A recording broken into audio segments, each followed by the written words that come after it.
ये कहानी है एक छोटे से गांव की जिसका नाम है बादलपुर। बादलपुर में मानसून दस्तक दे चुका था।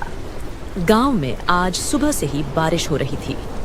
उस बारिश के बीच घनश्याम अपनी पत्नी नीरा के साथ अपने गांव बादलपुर लौट रहा था। आज कितनी अच्छी बारिश हो रही है हमारे गांव में। इस बारिश से गांव के खेत हरे भरे हो जाएंगे। खेत तो हरे भरे हो जाएंगे, लेकिन घरों की छतों से तो पानी टपकना शुरू हो जाएगा। अरे बारिश में इतना तो चलता है, कुछ दिन की ही तो बात है। बारिश हमेशा थोड़े ही ना होती है। ऐसे ही बातें करते हुए दोनों अपने घर में आ जाते हैं। घर की हवा में गीली मिट्टी की खुशबू भरी थी और बारिश की बूंदें कच्ची छत पर ताल बजा रही थीं। कुछ ही दिनों में मौसम कितना बदल गया है। बारिश का मौसम शुरू हो गया। हाँ, हम इतने दिन बाद जो अपने गांव लौटे हैं, मौसम तो बदलेगा ही। लेकिन कुछ भी कहो, अपने गांव की तो बात ही कुछ और है। हाँ, आपने सही कहा, लेकिन हमारे पास सिर्फ 1-2 दिन का ही राशन का सामान है। अब आप यहाँ काम क्या करेंगे? हाँ नीरा, तुमने सही कहा। मुझे कुछ ना कुछ काम तो करना होगा। ऐसी बरसात में तो खेती करना भी संभव नहीं है। आप गांव में किसी से पता करिए, शायद कोई काम मिल जाए। तुमने ठीक कहा। बहुत दिन हो गए गांव में किसी से मिला भी नहीं हूँ। सब लोग मुझे देखकर खुश हो जाएंगे। मैं सबसे मिलकर आता हूँ। इसी बहाने में कुछ काम भी पता कर लूंगा और सबसे मिल भी लूंगा। ये कहकर घनश्याम बारिश में ही गांव में सबसे मिलने के लिए निकल जाता है। उधर गांव के लोग हरी चाचा, आनंद भाई, भोला और दीवान प्यारे की दुकान में बैठे बारिश का आनंद ले रहे थे। तभी घनश्याम वहां आ पहुंचता है। अरे हरी चाचा, आनंद भाई, भोला, प्यारे, तुम सब एक साथ कितने दिन बाद मिले हो? अरे घनश्याम, तू कितने दिन बाद दिखा है? कैसा है? गांव कब वापस आया? मैं तो आज ही आया हूँ। तुम सब बताओ, आज सब लोग एक साथ यहाँ कैसे? हम तो यहाँ बारिश में चाय पीने के लिए आए थे। अब तू भी आ गया। अब बातें करने में मजा आएगा। और सुना, क्या हाल है? और तो सब ठीक है। मैं अभी घर आया था तो सोचा गांव में सबसे मिलकर आऊं, तो मैं इधर चला आया। वैसे मुझे काम की तलाश है। इतने समय से गांव में नहीं था तो खेत भी खाली पड़ा है और ऐसी बारिश में तो फसल भी नहीं लगा सकता। अब तो कुछ काम ही करना होगा। काम के लिए तो तुम्हें सरपंच जी से बात करनी चाहिए। वो शायद तुम्हें काम दे सकते हैं, वरना ऐसी बारिश में तो सबका काम ठप पड़ा है। ठीक है, मैं कल सुबह सरपंच जी से बात करता हूँ। और सुनाओ, तुम्हारे खेतों में फसल कैसी हो रही है? अरे घनश्याम, अभी तक तो सारी फसल अच्छी है, लेकिन शायद ज्यादा दिन अच्छी नहीं रहेगी। क्यों आनंद भाई, ऐसा क्यों बोल रहे हो? क्या हुआ? कल मुखिया जी बता रहे थे कि उन्होंने शहर के मौसम वैज्ञानिक से हमारे गांव का मौसम पता करा था। उन्होंने कहा है इस बार हमारे गांव में बहुत ज्यादा तूफानी बारिश होगी। हमें डर है कहीं ज्यादा बारिश हमारी फसल को नुकसान ना पहुंचाए। अरे आनंद भाई, बारिश तो हर साल ऐसे ही होती है, कभी कम कभी ज्यादा। इसमें इतनी चिंता की क्या बात है? मैं बताता हूँ घनश्याम भाई, असल में चिंता बारिश की नहीं बल्कि बादलपुर गांव के बांध की है। असल में बादलपुर गांव के बांध में दरारें पड़ गई हैं। पिछले साल भी थोड़ी थी, लेकिन इस बार वो काफी बड़ी हो गई है। हाँ, तो बांध को ठीक कराने का काम तो सरपंच जी का है। तुम लोगों को उनसे बात करनी चाहिए। वही तो गड़बड़ है घनश्याम भाई। क्यों, क्या गड़बड़ है? हम बादलपुर गांव के कुछ लोग कल उनके पास गए थे। अरे तुम सब लोग आज सुबह सुबह यहाँ कैसे? कोई काम है क्या? असल में सरपंच जी, वो गांव के बांध में दरारें आ गई है ना। हाँ, तो मैं क्या करूं? आपने कहा था ना कि आप इस साल बरसात के मौसम से पहले बांध की मरम्मत करवाएंगे। क्या बोल रहा है? मैंने ऐसा कब कहा? याद कीजिए सरपंच जी, आपने कुछ महीनों पहले ही कहा था कि आप बांध की मरम्मत करवाएंगे। अरे बांध की मरम्मत करवाने में कितना पैसा लगता है पता भी है।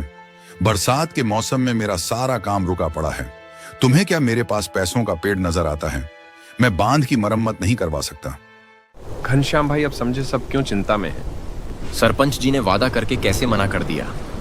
अब क्या होगा? अब क्या? अब तो सब ऊपर वाले के हाथ में है। अरे तुम लोग चिंता मत करो, ऊपर वाला सब ठीक करेगा। ऐसे ही बातें करते करते समय बीत जाता है। अच्छा भाइयों, अब मैं चलता हूँ, कल फिर मिलेंगे। ऐसा कहकर घनश्याम वहां से अपने घर जाने के लिए निकल जाता है। वो घर जाकर सारी बात अपनी पत्नी को बताता है। अरे रीना, हमारे गांव के मुखिया जी ने इस बार शहर के मौसम वैज्ञानिक से पता करा है कि इस बार हमारे गांव में बहुत ज्यादा तूफानी बारिश होगी। और आनंद बता रहा था कि बादलपुर गांव के बांध में दरारें आ गई हैं। अरे तो बांध की देखरेख का काम तो सरपंच जी का है। लोगों ने उनसे कहकर बांध ठीक क्यों नहीं कराया? सब लोग बांध की मरम्मत की बात करने के लिए सरपंच जी के पास गए थे, लेकिन सरपंच जी ने मरम्मत करवाने को साफ इनकार कर दिया। सभी गांव वाले इस बात को लेकर बहुत चिंता में हैं। अगर ये बारिश नहीं रुकी तो हो सकता है इस बार हमारे गांव में बाढ़ आ जाए। अगर ऐसा हुआ तो सबके घर और खेत बर्बाद हो जाएंगे। अब क्या होगा? तुम चिंता मत करो, अब तो जो होगा देखा जाएगा। वैसे आप काम ढूंढने गए थे, कुछ काम मिला कि नहीं? हाँ, आनंद बता रहा था कि गांव में सिर्फ सरपंच जी के पास काम मिल सकता है। मैं कल सरपंच जी से जाकर बात करूंगा। ऐसे ही बातें करते करते रात हो जाती है। घनश्याम और रीना सो जाते हैं। पूरी रात बारिश ऐसे ही लगातार होती रहती है।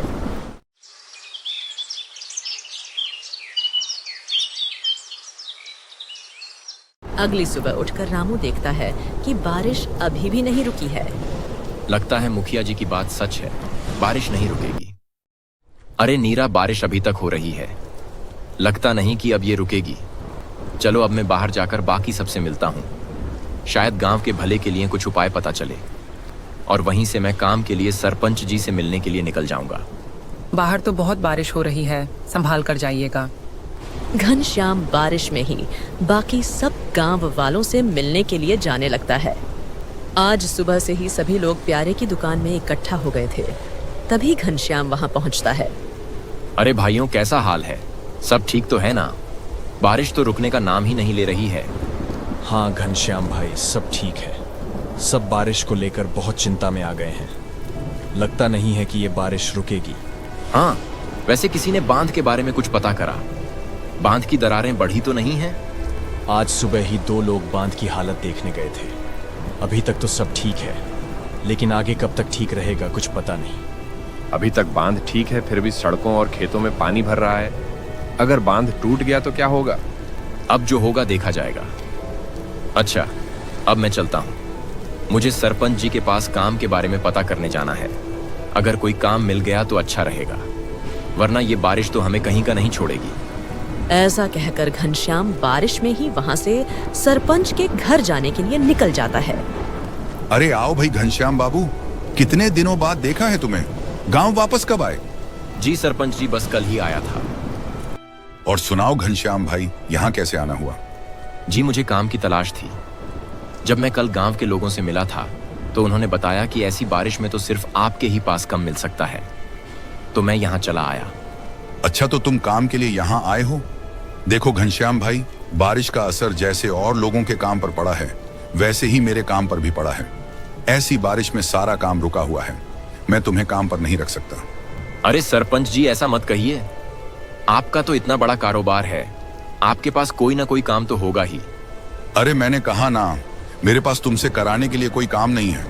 सरपंच जी, ऐसा मत कहिए, आप ही मेरी आखिरी उम्मीद हो। घनश्याम की लाख कोशिशों के बाद भी उसे काम नहीं मिलता है और वो निराश होकर वापस चला जाता है। अरे घनश्याम भाई, क्या हुआ? बड़े निराश लग रहे हो, काम नहीं मिला क्या? हाँ आनंद भाई, सरपंच जी ने कहा कि बारिश में उनका भी कारोबार रुका हुआ है, वो मुझे काम पर नहीं रख सकते। अरे भाई घनश्याम, तू अकेला इस चिंता में नहीं है, हम सब उसी हालत में हैं। अगर बाढ़ आ गई तो हम सब की फसल और घर डूब जाएंगे। हम सब के पास कुछ भी खाने को नहीं बचेगा। इस बार की बारिश ने गांव वालों को डरा कर रख दिया था। अगर बारिश ज्यादा हुई तो भी नुकसान होना तय था, और अगर कम हुई तो भी। तभी बारिश में एक आदमी वहां आता है। अरे हरी चाचा, गांव के बांध से पानी रिसना शुरू हो गया है। थोड़ी ही देर में पानी गांव में घुसने लगेगा और हो सकता है कि बांध टूट भी जाए। सभी लोग ये बात सुनकर और भी चिंता में आ जाते हैं। जिसका डर था वही हुआ। अब हम क्या करें हरी चाचा? करना क्या है? अब हम सब लोगों को गांव को जितना जल्दी हो सके खाली करना होगा। इसी में हम सबकी भलाई है। ठीक है हरी चाचा, लेकिन हम सब गांव को छोड़कर कहाँ जाएंगे? हमें अब जंगल में ही जाना होगा। इसके अलावा हम कर भी क्या सकते हैं? इस बाढ़ में डूबकर मरने से तो जंगल में रहना बेहतर है। सभी लोग जंगल की ओर जाने लगते हैं। घनश्याम अपनी पत्नी नीरा को साथ लेने के लिए अपने घर जाने लगता है। अरे नीरा, गांव के बांध से पानी रिसने लगा है। हो सकता है कि बांध टूट भी जाए। हमें जल्दी से जंगल की ओर जाना होगा। सभी लोग गांव से निकलकर जंगल में जा रहे हैं। दोनों जंगल की ओर निकल जाते हैं। धीरे धीरे सड़कों पर पानी भरने लगता है। सभी लोग जैसे ही जंगल में पहुंचते हैं, तभी बांध टूट जाता है और पूरे गांव में पानी भर जाता है। चारों तरफ बाढ़ का पानी ही पानी होता है। लोगों के घर, खेत सब पानी में डूब जाते हैं। और उधर सरपंच अपने घर को पक्का और मजबूत समझकर उसी में रहता है। अरे ये बारिश मेरा कुछ नहीं बिगाड़ पाएगी। मेरा घर पक्का और मजबूत है। इतनी सी बारिश से मेरे घर को कुछ नहीं होगा। ऐसा सोचकर सरपंच अपना घर नहीं छोड़ता है। लेकिन बारिश को कुछ और ही मंजूर था। बारिश इतनी ही तेजी से लगातार होती रहती है और कुछ ही देर में सरपंच के घर में भी पानी भरने लगता है। अरे ये क्या, मेरे घर में भी पानी भरने लगा। ऐसा कैसे हो सकता है? अब मेरे घर का क्या होगा? मेरे सामान का क्या होगा? ऐसा कहकर सरपंच घर से बाहर निकल आता है। अपने घर को डूबता देख सरपंच को अपने किए पर पछतावा होता है। मुझसे बहुत बड़ी भूल हो गई। मैंने बांध की मरम्मत न करवाकर गांव वालों के साथ बहुत गलत किया। मुझे ऐसा नहीं करना चाहिए था। शायद इसीलिए ऊपर वाला भी मुझसे नाराज है। मुझे गांव वालों से माफी मांगनी चाहिए। सरपंच तुरंत सभी लोगों से माफी मांगने के लिए निकल जाता है। रास्ते में वो देखता है कि उसकी वजह से सारा गांव डूब चुका है। ये देखकर सरपंच को और पछतावा होता है। उधर सभी लोग ऐसी बारिश में जंगल में पेड़ों के नीचे अपने आप को बारिश से बचाए हुए खड़े होते हैं। तभी वहां सरपंच आ पहुंचता है। अरे सरपंच जी, आप ऐसी बारिश में अपना पक्का घर छोड़कर यहाँ कैसे आ गए? मुझसे बहुत बड़ी भूल हो गई भाइयों। मैं अपने किए पर बहुत शर्मिंदा हूँ। मुझे बांध की मरम्मत समय पर करा लेनी चाहिए थी। मेरा घर भी इस बाढ़ में डूब गया है। मुझे ऐसा नहीं करना चाहिए था। मुझे माफ कर दो। सरपंच सच में बहुत शर्मिंदा था। उसे उसके किए का सबक मिल चुका था। ठीक है सरपंच जी, आपको अपने किए पर पछतावा है। यही सबसे बड़ी बात है। आप भी यहाँ हमारे साथ रह सकते हैं। शुक्रिया भाइयों। मैं वादा करता हूँ, बारिश रुकते ही मैं बांध को ठीक करवाऊंगा और जिसको भी दोबारा फसल लगाने के लिए पैसों की जरूरत पड़ेगी, उन्हें पैसे में दूंगा। चलो अच्छी बात है। अब तो बस ये बारिश रुकने का इंतजार है। ऐसे ही वो दिन बीत जाता है और अगले दिन बारिश भी रुक जाती है।